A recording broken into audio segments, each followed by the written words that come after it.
Well, listening to that media conference, watching it with me, is Dr. James Curran. He's a senior lecturer in the Department of History at the University of Sydney, and his current research project is about the history of the US-Australia alliance.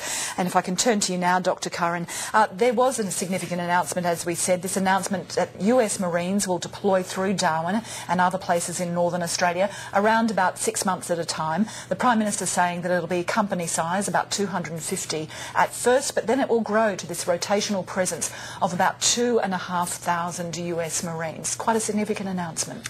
There's no doubt it's a significant announcement, Kim, and what was remarkable about that press conference was the speed with which the Prime Minister cut to the chase on this. There was very little sort of rhetoric before it. Not even the Labor Prime Minister of the Second World War, John Curran, got a run, which is very unusual for a Labor Prime Minister talking about the alliance. But to put it in its wider context too, this is something that the United States has been thinking about for quite some time.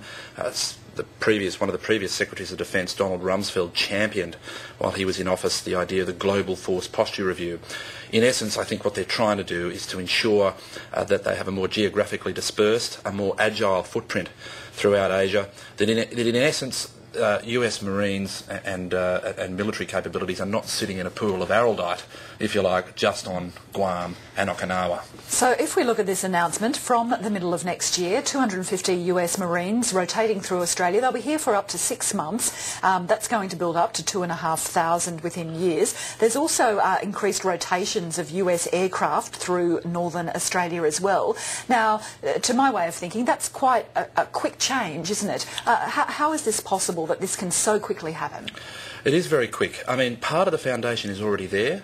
The United States and the Australian governments, towards the end of Bob Menzies' time in power, signed a Status of Forces agreement, which essentially provides the United States Air Force and its military and its Navy the use of Australian airfields and ports. No taxes, no charges.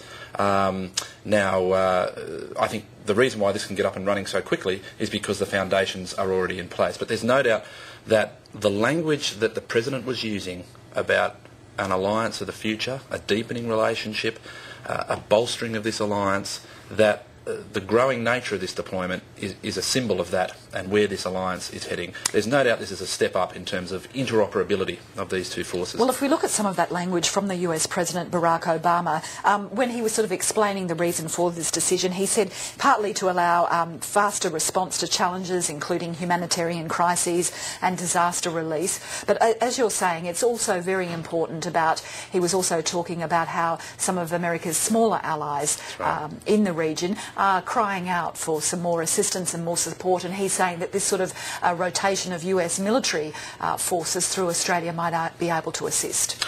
I think that's right. I think this will go some way to assuaging the doubts of some US allies in the region at China's rise and what this means for the US military presence. This is a very strong statement from the President that the US is in the region to stay. They're not drawing down in any way. If anything, they're increasing their military presence. And I think it goes to illustrate that point as well, that despite China's rise, you don't have a situation here where the fundamentals of the US alliance system in Asia are in any way coming under threat. You don't see US regional allies clamouring for the United States to leave. I think there is some concern at what China's rise means strategically in the region, but there's no doubt that announcements like this will go some way, I think, to soothing some very troubled nerves amongst the US alliance partners in the region. And this is a significant announcement, albeit it starts small, 250 US Marines from the middle of next year for up to 6 months. But it was also interesting that the President said that the United States has no stronger ally than Australia. Well, that's right, and look, I'm sure that is genuinely felt. US presidents do, and secretaries of state, do have a tendency to use this language about a lot of countries in the world. We've heard language of a similar kind being used about Britain, France, Italy, Israel, just to name a few. And I think the partnership between the Prime Minister and the President, whilst it's obviously warm, it's cooperative, it's working well. This is nothing new either in the history of the alliance. You only need to look at the intimacy of LBJ and Harold Holt. Hawke and Reagan got on well together. Bob Hawke said in 1983, we'll be together forever. And of course, Bush Jr. and John Howard had a great relationship. And what do you anticipate the political and public reaction is going to be to this announcement that US forces will begin very lengthy training periods here in Australia from the middle of next year? Well, look, so far I think it's been interesting. There is broad-based public support for this announcement. I think that indicates the residual strength of public support for the alliance, and it's been that way really, I think, since the treaty was signed in 1951. It's had bipartisan support. It's the unquestioned first principle of Australian foreign policy, and I guess what's noteworthy too about it, Kim, is the lack of any real sort of firebrand rhetoric from the left of the Labor Party.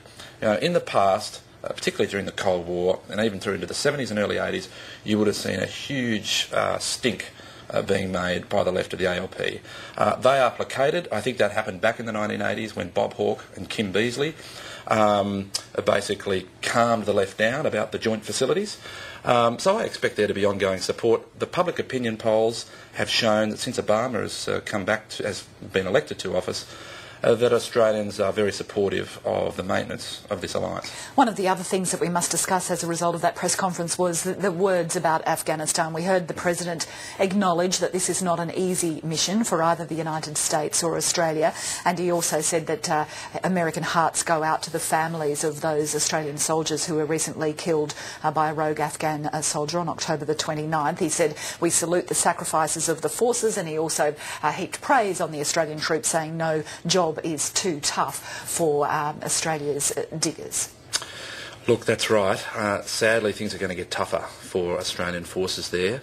And as we saw, one of the Australian journalists talked about the lack of public support for the maintenance of Australia's role in Afghanistan.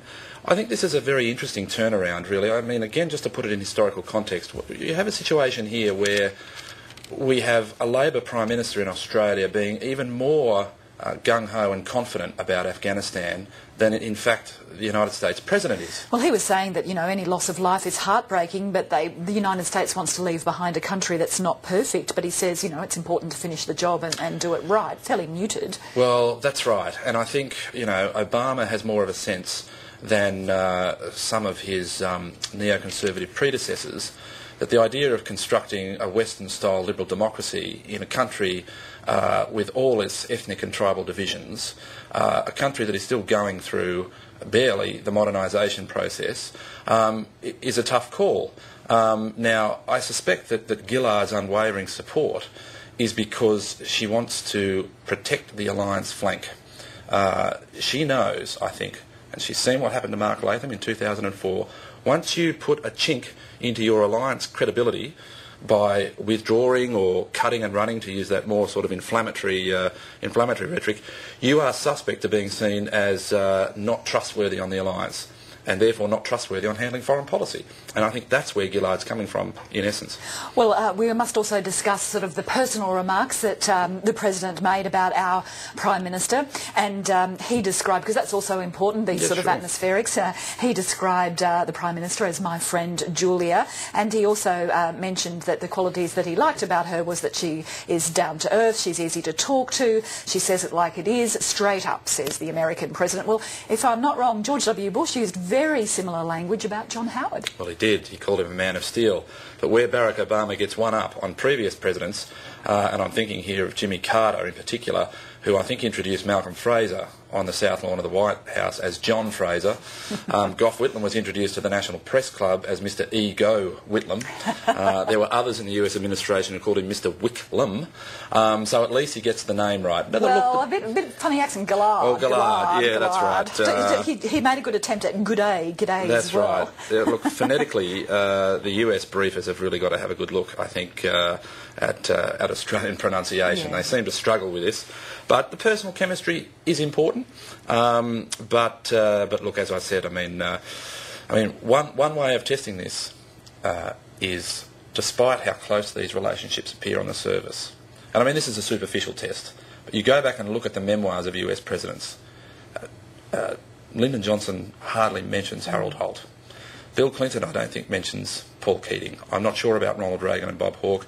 but George W. Bush hardly mentions John Howard.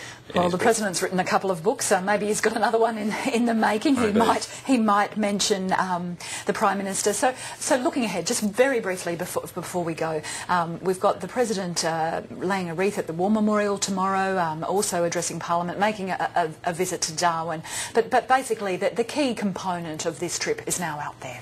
That's right, and look, I think the way in which this plays into a revitalised US-Asia policy is deeply significant. There's no doubt that the US is using a new language about reprioritising Asia, about restoring the balance in their foreign policy, that with the Middle East assuming less of a centrality, Asia is really coming in to the US mindset in a big way. All right, well, Dr. James Curran, thank you very much for joining us this evening to talk about that. Thank you. My pleasure.